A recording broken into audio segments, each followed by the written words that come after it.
ये कहानी दो बच्चों की है जो कि पैसिफिक ओशियन के एक आइलैंड पर फंस जाते हैं और इसी आइलैंड पर रहते हुए इन्हें कई साल गुजर जाते हैं। और ये जब दोनों जवान होते हैं तो इनके शरीर में फिजिकल चेंजेस आने लगते हैं, जिससे ये दोनों ही एक दूसरे की तरफ अट्रैक्टिव होने लगते हैं। अब ये दोनों ही आगे क्या करने वाले हैं और आखिर इस आइलैंड पर किस तरह से फंस जाते हैं, ये जानने के लिए वीडियो के एंड तक बने रहना। तो चलिए स्टार्ट करते हैं मूवी की स्टोरी को। मूवी स्टार्ट होती है और एक शिप को दिखाया जाता है जिस पर एक फैमिली होती है, जहाँ पर दो बच्चे होते हैं जिसमें लड़के का नाम रिचर्ड और लड़की का नाम एमलिन होता है।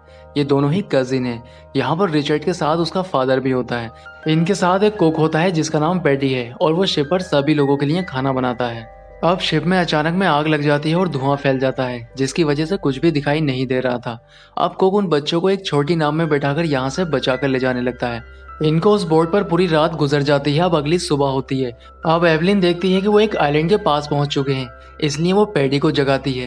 पैडी जब उस आइलैंड को देखता है तो वो काफी खुश होता है और अपनी नाव को उस आइलैंड के पास ले जाने लगता है। उस आइलैंड पर जब ये पहुंचते हैं तो इन्हें पता चलता है कि इस आइलैंड पर हर वो चीज मौजूद है जो जीवन जीने के लिए चाहिए होती है, जैसे पीने के लिए पानी और खाने के लिए भरपूर मात्रा में खाना।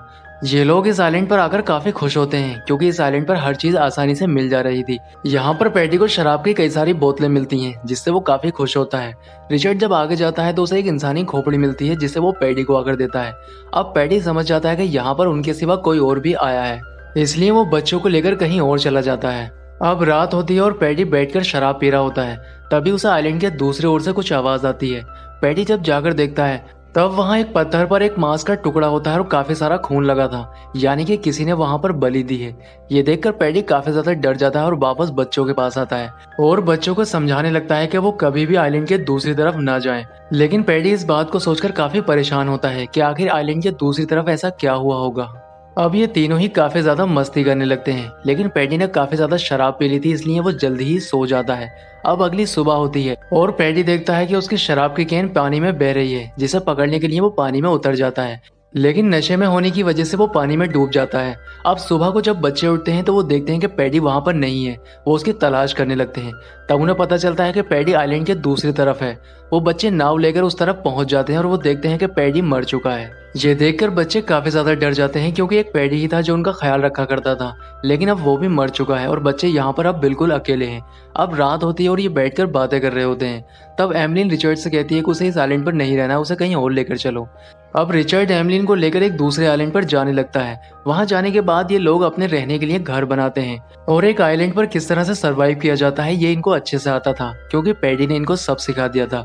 इन लोगों को यहाँ रहते हुए कई साल गुजर जाते हैं और ये दोनों ही जवान हो चुके थे, इसलिए इनके शरीर में फिजिकल चेंजेस आते हैं और ये दोनों ही एक दूसरे को नोटिस करने लगते हैं। और इन दोनों के ही अंदर एक दूसरे के लिए फीलिंग आने लगी थी, लेकिन ये उस फीलिंग से दोनों ही अनजान थे, क्योंकि इस बारे में इन्हें कुछ भी पता नहीं था। क्योंकि ना ही तो इनकी कोई एजुकेशन हुई है जिससे इनको इस बारे में पता चल सके और ना ही इनको कोई बताने वाला था। एक दिन एमलिन पानी में नहा रही होती है, तब उसकी बॉडी से ब्लड आने लगता है, जिसे देखकर वो काफी डर जाती है और वो रिचर्ड को आवाज लगाती है।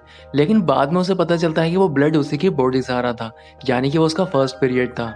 अब रिचर्ड यहाँ जाता है और एमलिन से उसके चिल्लाने की वजह पूछता है। तब एमलिन उससे कहती है कि कुछ नहीं हुआ है और वो उससे यहाँ से जाने के लिए कहती है। लेकिन पानी में काफी ज्यादा ब्लड देखकर वो एमलिन से पता करने लगता है कि आखिर क्या हुआ है। उसे लगता है कि शायद एमलिन को कोई चोट लगी है और वो एमलिन की चोट को देखने के लिए कहता है, लेकिन एमलिन उसे इस बारे में कुछ भी बताना नहीं चाहती थी। इसलिए रिचर्ड को गुस्सा आ जाता है। उसे लगता है कि एमलिन उसे काफी कुछ छुपाने लगी है, इसलिए वो यहाँ से चला जाता है। अब जैसे जैसे टाइम बीतता है ये दोनों ही एक दूसरे की तरफ अट्रैक्टिव हो रहे थे। एक दिन एमलिन को एक ड्रम बजने की आवाज आती है। जब वो जाकर देखती है तो वो आवाज दूसरे आइलैंड की तरफ से आ रही थी, इसलिए एमलिन वहां जाकर देखने लगती है। तब उसे पता चलता है कि यहाँ पर एक बहुत बड़ी मूर्ति है और उस मूर्ति से खून निकल रहा था। ये सब देखकर एमलिन काफी ज्यादा डर जाती है और दौड़कर रिचर्ड के पास आती है और वो रिचर्ड को सारी बात बताने लगती है। ये बात सुनकर रिचर्ड को उस पर गुस्सा आता है, क्योंकि पैडी ने उन दोनों से ही वहां जाने के लिए मना किया था और उन दोनों को ही कसम दी थी कि वो उस आइलैंड की तरफ ना जाएं। लेकिन एमलिन ने वहां जाकर पैडी की कसम को तोड़ दिया था, जिससे रिचर्ड उस पर गुस्सा करता है। अब रात को एमलिन जब सोती है तो उसे एक सपना आता है जिसमें वो देखती है कि रिचर्ड पानी में डूब रहा है और उसकी मौत हो गई है।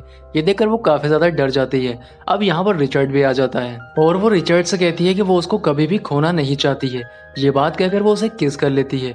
अब रिचर्ड के अंदर फीलिंग आ जाती है और वो उसके करीब आने की कोशिश करता है, लेकिन एमलिन को ये अच्छा नहीं लगता है और वो वहां से चली जाती है। अब सुबह होती है और रिचर्ड कहीं जाने लगता है। तब एमलिन उसे रोकने की कोशिश करती है, लेकिन वो गुस्से में होता है, उसकी बात नहीं सुनता और वहां से चला जाता है। अब एमलिन उसे मनाने के लिए उसके पीछे जाती है। तब वो एक पत्थर के पीछे कुछ कर रहा होता है। अब एमलिन को ये देखकर समझ नहीं आ रहा था कि आखिर रिचर्ड क्या कर रहा है। जब वो उसको आवाज लगाती है तो रिचर्ड उस पर गुस्सा करता है। इसके बाद रिचर्ड को एक शिप आता दिखाई देता है, इसलिए वो दौड़कर एक पहाड़ी की तरफ जाता है जहां पर उसने कुछ लकड़ियां इकट्ठी की थी जिससे वो उसमें आग लगाकर उसको सिग्नल दे सके। लेकिन उसको जाने में देर हो जाती है और शिप वहां से चली जाती है, जबकि एमलिन भी वहीं थी। अगर वो चाहती तो उसमें आग लगाकर सिग्नल दे सकती थी, लेकिन वो ऐसा नहीं करती है क्योंकि एमलिन को यहाँ रहना अब अच्छा लगने लगा था। इस बात पर रिचर्ड एमलिन पर और ज्यादा गुस्सा करने लगता है। अब वो गुस्से में एक नाव बनाता है और उस नाव को पानी में डालकर यहाँ से जाने लगता है, लेकिन उसकी नाव कुछ ही दूर जाकर पानी में डूब जाती है और वो गिर जाता है। इस पर एमलिन उस पर हंसने लगती है। अब रिचर्ड वापस आ जाता है, जिस पर एमलिन उसकी मजाक बनाने लगती है। वो उससे कहती है कि वो जानती है कि वो उस दिन पत्थर के पीछे क्या कर रहा है। इस पर रिचर्ड उस पर गुस्सा करता है और उससे कहता है कि क्या तुम मुझे छुपकर देखती हो। तब एमलिन उससे कहती है कि जब मैं बिना कपड़ों के होती हूँ तब तुम भी मुझे छुपकर देखा करते हो, ये बात मैं अच्छे से जानती हूँ। अब रिचर्ड को और ज्यादा गुस्सा आता है और वो झोपड़ी के अंदर जाता है, जहाँ पर वो एमलिन का सारा सामान निकालकर बाहर फेंक देता है। वो उससे कहता है कि ये झोपड़ी मैंने बनाई है और तुम अब मेरे साथ नहीं रह सकती, इसलिए एमलिन को अब बाहर ही रहना पड़ता है। जब बरसात आती है तो एमलिन एक छोटी सी गुफा में छुप जाती है। इसके बाद हम देखते हैं कि एमलिन एक मूर्ति के पास फूल लेकर जाती है। दरअसल वो उस मूर्ति को अपना गॉड मानने लगी थी। एमलिन जब फूल रखकर वापस आ रही होती है तब उसका पैर एक जहरीली मछली पर पड़ जाता है, जिससे वो जख्मी हो जाती है। अब रिचर्ड ने एमलिन को बहुत दिनों से देखा नहीं था, इसलिए रिचर्ड को एमलिन की फिक्र होने लगती है और वो उसको देखने के लिए दूसरे आइलैंड पर जाता है। जब वहां वो जाकर देखता है तो एमलिन काफी बीमार थी, इसलिए वो एमलिन से पूछता है कि आखिर तुम्हें क्या हुआ है। तब वो उसको बताती है कि उसका पैर एक जहरीली मछली पे पड़ गया था, जिसकी वजह से वो बीमार हो गई है। अब वो रिचर्ड से कहती है कि मुझको मेरे गॉड के पास लेकर चलो। अब रिचर्ड उसको उठाकर उस मूर्ति के पास ले जाता है और उससे प्रेयर करने लगता है। वो उससे कहता है कि एमलिन जल्द ही ठीक हो जाए। अब कुछ देर के बाद एमलिन पूरी तरह से ठीक हो जाती है, इसलिए रिचर्ड उसको अपने साथ ले आता है और ये लोग फिर से साथ रहने लगते हैं। एक दिन रिचर्ड और एमलिन बैठकर बातें कर रहे होते हैं, तब ये लोग एक दूसरे के करीब आते हैं और इनके बीच में फिजिकल रिलेशन हो जाता है। अब इन दोनों ने ही उस फीलिंग को पहली बार समझा था जो इनके अंदर काफी दिनों से आ रही थी, और ये इस फीलिंग को दिन में कई बार एंजॉय करने लगे थे क्योंकि इसमें इनको काफी मजा आने लगा था। अब इसी तरह से इनको इस आइलैंड पर काफी समय गुजर जाता है। एक दिन रिचर्ड देखता है कि एमलिन इसको बिल्कुल भी टाइम नहीं दे रही है। तब रिचर्ड एमलिन से कहता है कि क्या वो उससे अब प्यार नहीं करती है। तब एमलिन उससे कहती है कि ऐसी बात नहीं है, दरअसल मेरी तबीयत खराब है और मुझे ऐसा लगता है कि शायद मेरे पेट में कुछ है। अब वो रिचर्ड का हाथ अपने पेट पर रखती है, तब उसके पेट में कुछ हलचल होने लगती है। अब ये देखकर रिचर्ड उससे कहता है कि तुम्हारा पेट ये खुद से ही क्यों हिल रहा है। दरअसल एमलिन प्रेग्नेंट हो चुकी थी और इस बात से ये दोनों ही अनजान थे। एक दिन रिचर्ड आइलैंड के दूसरी ओर जाता है और वहां पर वो देखता है कि कुछ आदिवासी लोग एक आदमी की बलि चढ़ा रहे थे। ये देखकर वो काफी ज्यादा डर जाता है और दौड़कर एमलिन के पास आता है, लेकिन एमलिन के पेट में दर्द होने की वजह से वो काफी चिल्ला रही थी। अब रिचर्ड आके उसकी मदद करने लगता है। दरअसल एमलिन का डिलीवरी का वक्त आ गया था और यहाँ पर वो एक बच्चे को जन्म देती है। उस बच्चे को देखकर ये काफी खुश होते हैं और अपनी झोपड़ी में ले आते हैं। कुछ देर के बाद वो बच्चा रोने लगता है। इनको लगता है कि शायद ये बच्चा भूखा है, इसलिए उसको ये खाना और पानी पिलाने लगते हैं, लेकिन इनको ये पता ही नहीं था कि इस बच्चे को इन सब चीजों की नहीं बल्कि माँ के दूध की जरूरत होती है। अब बच्चे को रोता देख एमलिन उसको सीने से लगा लेती है, जिस पर वो अपना खाना खुद से ही लेना शुरू कर देता है। ये बच्चा एक लड़का था और इसका नाम ये पैडी रखते हैं क्योंकि ये अपने कुक पैडी को काफी मिस किया करते थे। अब इस बच्चे के साथ ही इस आइलैंड पर काफी खुश रहने लगे थे और इस बच्चे को काफी ज्यादा प्यार किया करते थे। अब इसी तरह से इनको इस आइलैंड पर कुछ साल गुजर जाते हैं और वो बच्चा भी कुछ बड़ा हो जाता है। अब रिचर्ड उस आइलैंड पर जाता है जहाँ पर वो पहली बार पैडी के साथ आया था। यहाँ पर वो अपने बचपन की चीजों को देखकर अपने बचपन को मिस करने लगता है। यहाँ पर इनका बेटा एक पेड़ के पास खड़ा होता है और उस पर लगी जहरीली बेरी को तोड़कर अपनी नाव में रख लेता है। अब एमलिन जब वापस आने के लिए अपनी नाव में चढ़ती है तो उसके हाथ में से पतवार गिर जाता है, जिससे उसकी नाव आगे जाने लगती है। वो रिचर्ड को आवाज लगाती है और रिचर्ड दौड़ कर आता है और नाव का पीछा करने लगता है, लेकिन रिचर्ड के पीछे एक शार्क पड़ जाती है।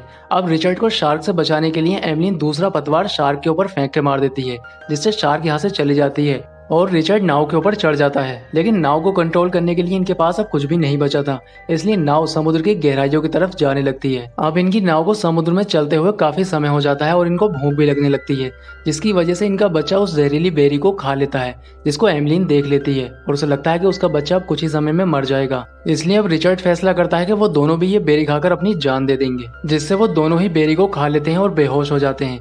दरअसल ये बेरी इतनी जहरीली नहीं थी जिससे किसी की जान चली जाए, इसलिए ये तीनों ही बेहोश हो जाते हैं। अब इनकी बोट को समुद्र में बहता देख रिचर्ड का फादर उसे देख लेता है और उसके पास आ जाता है। वो अपने आदमियों से इन्हें तीनों को ही चेक करने के लिए कहता है। जब वो उसे चेक करते हैं तब उन्हें पता चलता है कि ये तीनों ही बेहोश हैं और अभी जिंदा हैं, इसलिए उनको बचा लिया जाता है। इसके साथ ही मूवी का एंड हो जाता है। दोस्तों, वीडियो अच्छा लगा है तो लाइक करें और इसके साथ ही चैनल को सब्सक्राइब जरूर करें। तो मैं आपसे मिलता हूँ इसी तरह की किसी नेक्स्ट वीडियो में।